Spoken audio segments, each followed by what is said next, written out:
Okay, all right. Before I introduce our reader for tonight, I just want to say that this is the final reading of the year of the Distinguished Writers Series, so I'm going to have a few more thank yous than I would ordinarily. It won't be as long as the Academy Awards, don't worry. But first off, my name is Tom Slane with Peter Carey. I direct the MFA program here, and I'd like to thank several people. First off, I'd like to thank Gabriel Packard, who is our wonderful associate director. Gabriel, where are you? Yes, thank you. I also want to thank Rebecca Connor, who heads up the Distinguished Living Writers. She had the idea of making the distinguished writers who come to read for us a course, and now we have a bunch of you undergrads here. Where are you? Yep, okay. Michael will be coming to see you guys tomorrow. I want to thank Tony, who makes this all happen, the sound, all the rest of that. Tony, thank you very much. We have the Hunter College Bookstore in the back. Thank you. There you are. So I know you're going to want to run out and buy copies for all your relatives and your mother afterward. So you can get them right back there.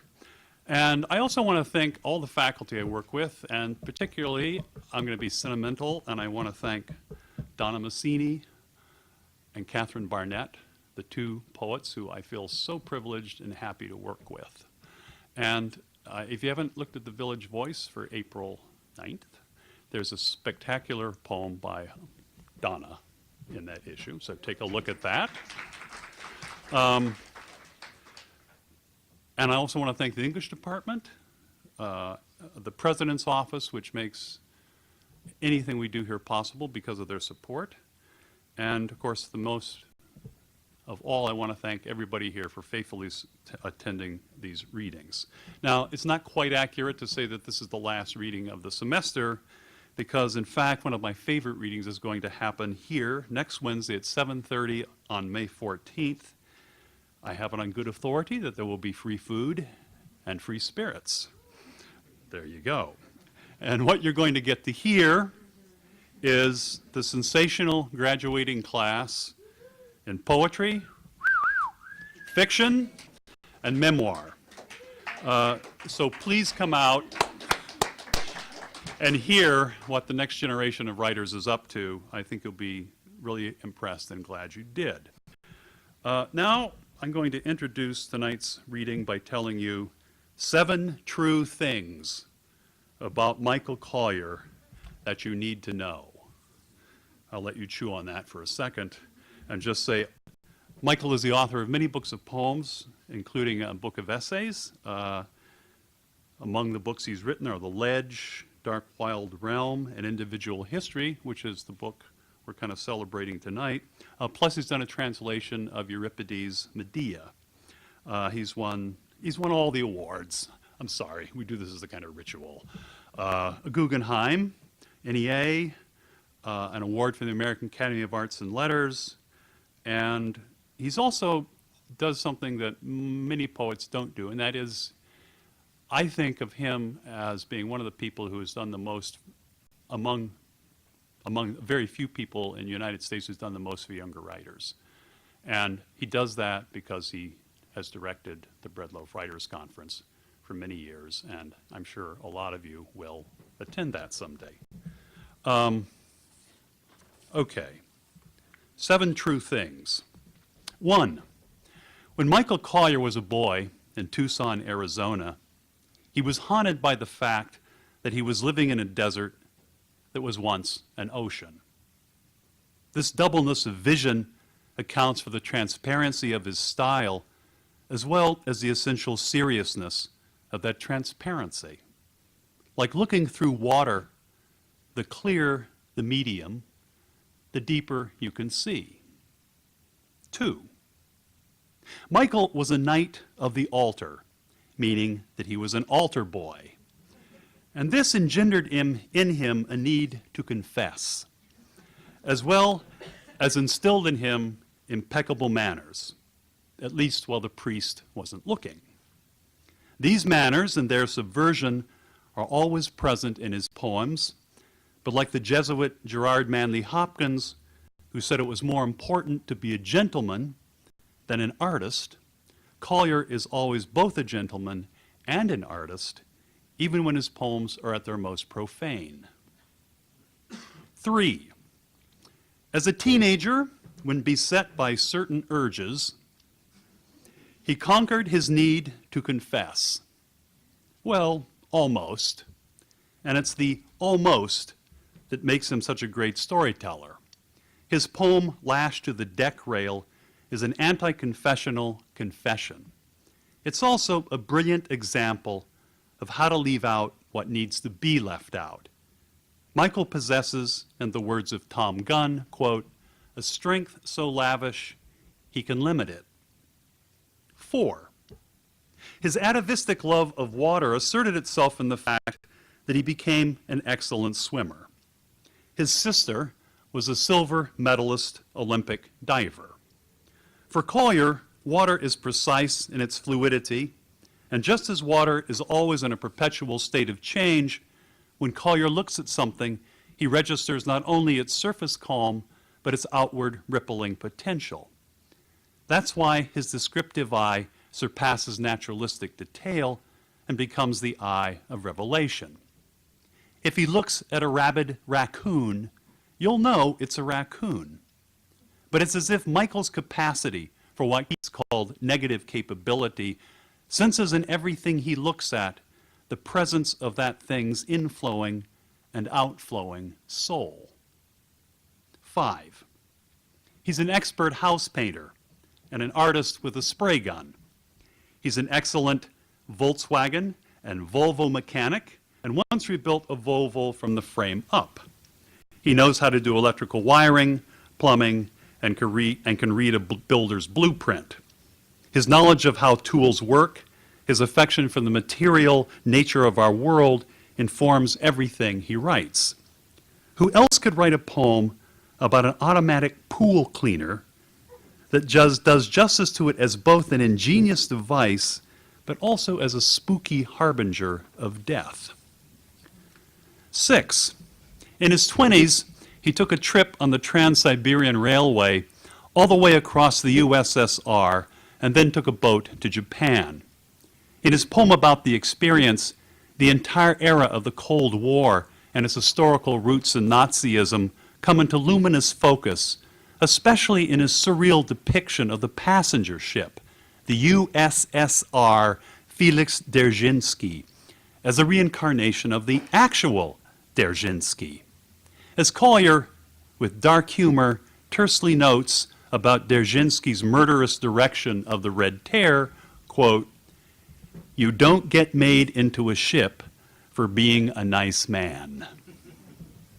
7. Last thing you should know about him. After this trip, and still in his 20s, he went to the Fine Arts Work Center in Provincetown, Massachusetts, a residency program for young artists, where he met one Tom Slay. Slay, a rube, as green as they come, was dazzled by his newfound friend's brilliance as a poet and a talker about poems. This dazzlement continues to this day and is one of the abiding joys and solaces in said Slay's life. Whenever Slay needs first-rate imagination and a literary mind capable of making fine discriminations, and a poet whose poems always set the bar for the highest aspiration and achievement that poetry can reach, Slay reaches for Michael Collier's poems. And Collier never disappoints.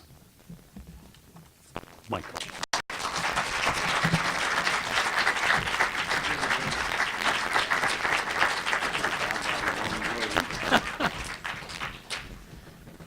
I have 10 more things you should know about me. They all have to do with Tom Slay. No, thank you.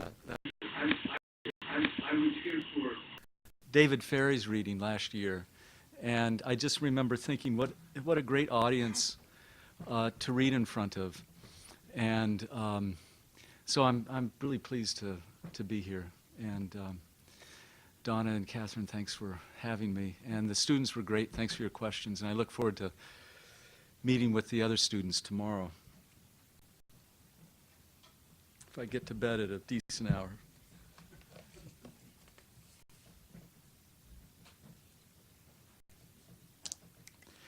And Tom was adamant about putting together the list of poems that I was going to read tonight, and now I understand why, because he sort of gave you a little prelude to them, preview, I guess. But I'm not going to do that.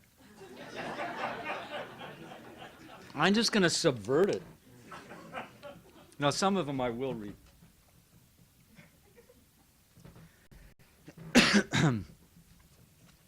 This is called, In Certain Situations, I'm Very Much Against Birdsong. When poets put the sound of birdsong in poems, it's a form of baby talk that gives me the creeps. What do you think? Chirreep, chirreep? Do you remember the well-known poet who used to wear a chicken outfit? He wasn't advertising fast food. He wasn't a school mascot. What was he? Cock-a-doodle-doo. There are all kinds of things to describe about birds, but to phoneticize their songs? Try writing the sound a hummingbird makes trapped behind plastic stapled over a window. One time a bird flew into a window and after a while got up. I've written a poem about it. Another time a bird flew into a window and broke its neck. I took its picture and then buried it. Hush, little baby. Don't say a word. Papa's going to buy you a mockingbird. Was a song I sang to my young sons endlessly. And if that mockingbird won't sing, Papa's going to buy you a diamond ring. And every time I sang it, lines from Randall Jarrell's The Mockingbird ran through my head, i.e., a mockingbird can sound like anything, or the bats squeak, night is here, the birds cheep, day is gone. Jarrell's birds speak Marianne Moore's plain American which cats and dogs can read. Sometimes singing to my sons, I'd fall asleep in the middle of a phrase and they would wake me mercilessly. Papa, Papa, sing. About birdsong, I'm not one to talk, or for that matter, sing. And singing is something Wallace Stevens' Blackbird never does. Not a note, not an inflection or innuendo. Although in another poem he says, the birds are singing in the yellow patios, and from oriole to crow, note the decline in music. And for all his purple, the purple bird must have notes for his comfort. Poetry, Stevens told us, is a finikin thing of air. The other thing one of my sons did, that my oldest son, I used to recite poems to him, at night when he was going to sleep. Maybe he was 2.5, 3, something like that. And then one night he just looked at me and he said, Papa, no more poems. How does that make you feel? Oh, boy. The poet who used to wear a chicken outfit, does anybody know who that is? He's still alive, so I won't say. He really did. He wore a chicken outfit. This is called My Mother of Invention, which Tom referred to. No, you didn't refer to that one. The next poem he referred to. This is called My Mother of Invention. The needle goes up and down on my mother's singer, Black, squat black with its gold scroll and script, shaped like a smokestack turned on its side. Have you ever seen a dipper bobbing in a stream? It's like the singer, but so much slower. Its beak makes thread of water and sows patterns of spreading ripples. Such a fierce engine at the center of creation, and beautifully sculpted, a porcelain boot or a falconer's gauntlet. The dipper likes the action of a cataract, the rapid tumble of rapids, and if it wants, walks easily along the stream's pebbly bottom. Hour after hour, my mother's fingers fed the fabric through the pressing foot, kept the seams flat, while thread spooled out and the bobbin coaxed up from its metal gear held the stitch. The American dipper? What joy in finding such a bird. Its short trills punctuated by sharp, clear zeets. Its eyelid white against total gray when it blinks.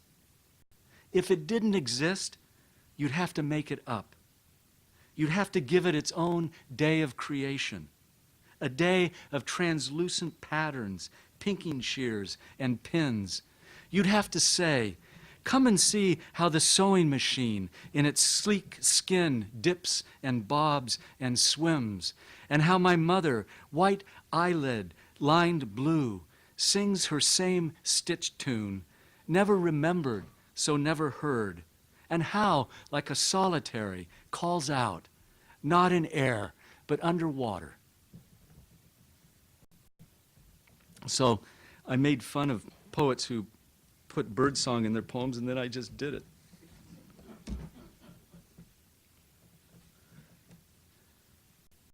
This is called Lash to the Deck Rail.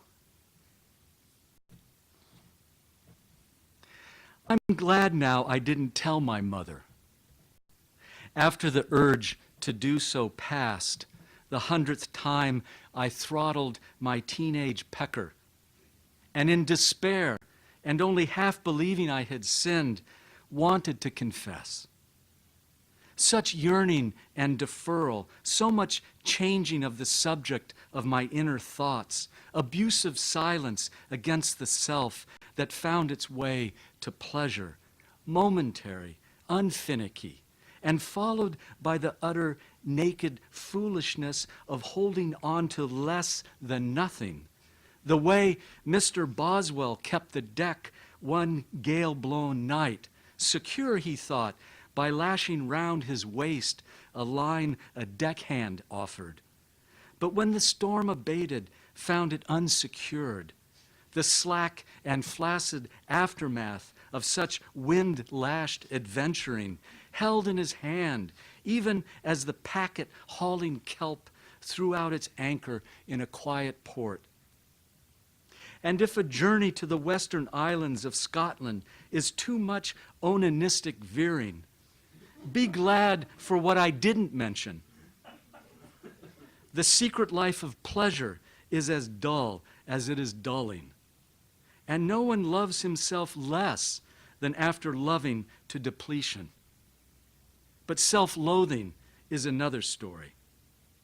Where did this begin? Oh yes, forgiveness. My mother as confessor.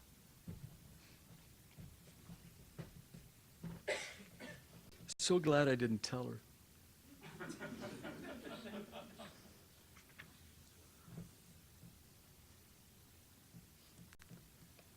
It was bad enough when she found out 40 years later that one of the pastors, assistant priests in our parish was a pedophile. And it was, well, you know, all of us kids knew, but we couldn't tell the adults. There was no language for us. But when she found out, it was really shocking to her. I actually felt awful for her because it really shattered some sense of, well, that's why I quit going to church a long time ago. This is called Among School Children.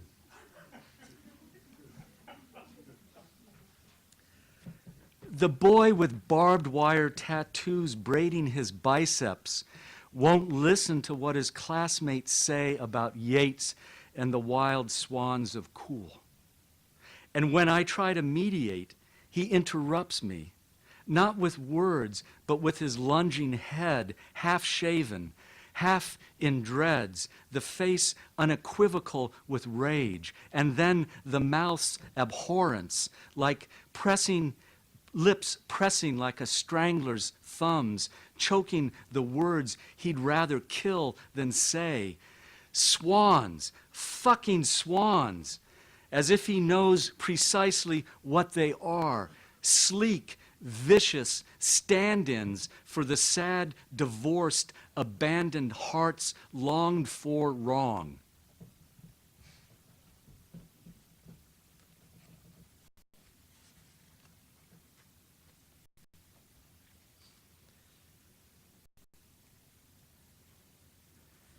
Cyclops. My grandfather's right eye was a frozen slab of milk-white ice that light never thawed. And when he slept, the lid didn't drown the curse of its constant stare. Look at it long and you'd be salt, stone, fear's hard form. And look we did. Though we blinked against its spell, the worm or ray or evil thread of its insistence. I'd watch him read with half his face alive and the other like a tool, oiled, hanging from a hook, as if you could take it in your hands and make it work, but you couldn't. The eye that saw the words counted money, lit his pipe, and bet on horses at the track. It measured out his evening's whiskey and led him to the thresholds of our rooms to say goodnight. O calm, weald-eyed giant, you might have tamed us had we let you hold our hands the way you wanted, or stood beside you closer when we looked into the sun and forced a smile. But your hands were colder, more distant than your gaze. And standing in our doorway, your head was like a moon, vast and disappearing, occupied by all its phases. And so we tried to pass unseen, unknown, even as we sharpened and heated the stake of our revulsion and plotted when to thrust the smoldering tip, not into the eye that roved and guided, but into the one that monitored the smoky, ice-stung realm inside your skull. Now that you're gone, lift your curse. Look at us more clearly, with whichever eye condones forgiveness.